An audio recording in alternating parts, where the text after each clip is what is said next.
It really started many, many years ago because Openlands, is a regional land conservation group. It focuses on metropolitan Chicago, now parts of 3 states. But going back to the minutes of some of the early board meetings, people said, keep an eye on these federal properties. So like the Joliet Arsenal, Fort Sheridan, someday, they may be decommissioned, and these are unique opportunities. Who'd you partner with to get this accomplished? The Chicago Botanic Garden has been a very important partner. We've been working closely with the Lake County Forest Preserve District, sharing information. A visitor here will see it as a seamless experience, obviously. I mean, they're going to know when they're leaving Openlands property and going onto the County Forest Preserve. The state, the Natural History Surveys, the Geological Survey, lots of partners, really, Okay. and we're expanding them. We really see this as the way to sustain it over time, is to have, links with as many community groups and scientific institutions and others who really care about the various things that we're trying to achieve here. We have lime grass growing down here that we eradicated because it's really invasive. It will actually dominate the entire beach. But it grows in these clumps and what like that. And so when the water hits that, the water goes around it and it creates these like dimples on the beach. And it actually changes the structure of the beach. And you get a ton of erosion, sand erosion, as a result of the lime grass being here, because the water can work its way around these things and then carries the sand back and then carries it south to Indiana. Whereas the marram creates this large, when it's in, you can imagine this whole thing in marram grass, the line of defense to stabilize the beach is much stronger.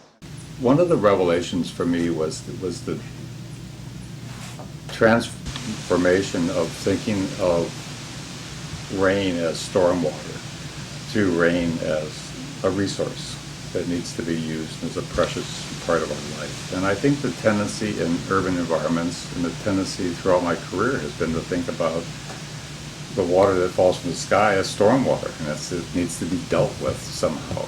And in reality, all that needs to happen is for space to be provided for it to infiltrate itself into the soil and provide moisture for the ecosystems that are growing there. And so I think there's been sort of a transformation of thinking about rain and snowmelt as a resource that we need to manage exactly as that, a resource, and not something to be gotten rid of.